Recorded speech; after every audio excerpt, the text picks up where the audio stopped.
Dear students, आज मैं ये एमकॉम ABST फाइनल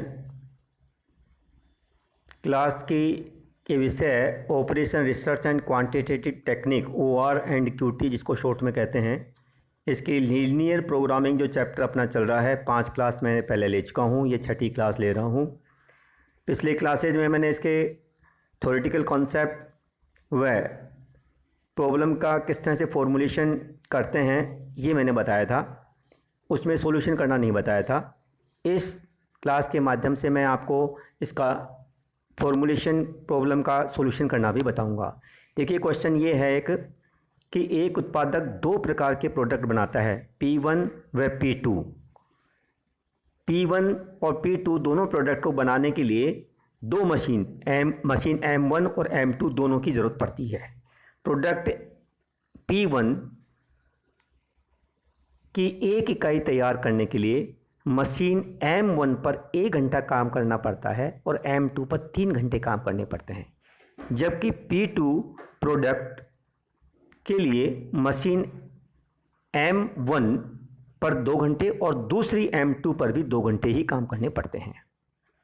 एक और सिचुएशन ये दे रखी है, हम प्रोडक्ट P1 यदि बेचते हैं तो उससे हमको 60 रुपये प्रति यूनिट के हिसाब से प्रॉफिट होता है, और P2 बेचते हैं तो उस पर 50 रुपये पर यूनिट के हिसाब से अपन को प्रॉफिट होता है।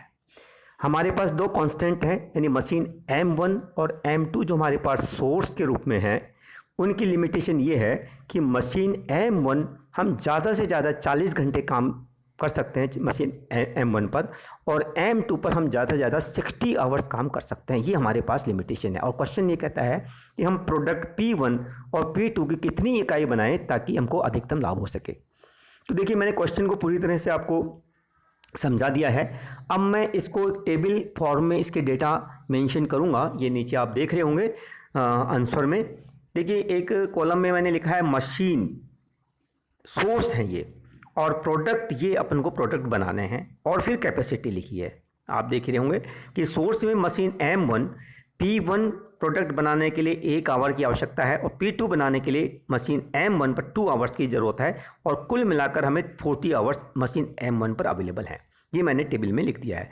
मशीन 2 जो अपने पास है उसमें प्रोडक्ट P1 3 घंटे काम करने पड़ेंगे इसको प्रोडक्ट P1 की 1 इकाई बनाने के लिए, और P2 की 1 इकाई बनाने के लिए 2 आवर्स की आवश्यकता होगी, और हमारे पास मशीन 2 के 60 आवर्स अवेलेबल हैं।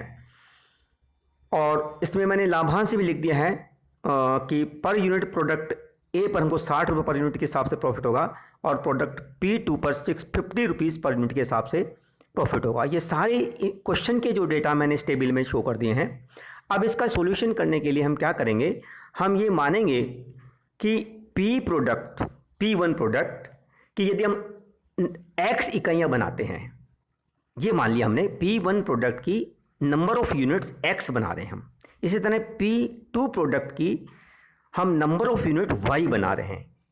अपन ये कह सकते हैं जैसे P1 की मान लीजिए सपोज हम 50 यूनिट बना रहे हैं, तो 50 को क्या मान रहे हैं, X मान रहे हैं। अभी हमें पता नहीं कितनी यूनिट बनाएंगे, लेकिन हमें एग्ज्यूम कर लिया है P1 प्रोडक्ट की जितनी भी यूनिट बनाएंगे उसको X से डिनोट करेंगे, और P2 की जितनी यूनिट बनाएंगे उसको Y यूनिट से डिनोट करेंगे। अब चूंकि क्वेश्चन में जैसे लिखा है कि लाभ को अधिकतम करना है, इस तरह की फॉर्मुलेशन में हम सबसे पहले ऑब्जेक्टिव क्लॉज को डिसाइड करते हैं। ऑब्जेक्टिव क्लॉज को हम Z से डिनोट करते हैं, और चूंकि क्वेश्चन अधिकतमीकरण का है, यानी मैक्सिमाइजेशन का है, इसलिए हम ऑब्जेक्टिव क्लॉज में Z का मान अधिकतम यानी मैक्सिमाइज लिखेंगे। ठीक है, और इसमें ये बताएंगे कि यदि हम प्रोडक्ट X की X यूनिट बना रहे हैं, प्रोडक्ट P1 की हम X यूनिट बना रहे हैं, तो प्रोडक्ट 1 से हमें प्रॉफिट कितना हुआ, 60X। प्रोडक्ट P2 की यदि हम Y यूनिट बना रहे हैं तो उसके प्रोडक्शन से हमें प्रॉफिट होगा 50Y, यानी मैक्सिमाइज हो जाएगा 60X प्लस 50Y। ये अपना मैक्सिमाइजेशन हो गया। ये यदि आप ये जो मैंने 60X प्लस 50Y अगले आपको उसमें PDF में मिलेगा, अभी मैंने यहाँ शो नहीं किया हुआ है। इसके माध्यम से हमने ऑब्जेक्टिव क्लॉज मैंने आपको यहाँ बता दिया है, और कॉन्स्टेंट्स के बारे में अगली स्लाइड में बताऊंगा, कॉन्स्टेंट कैसे डिसाइड करेंगे। Thank you.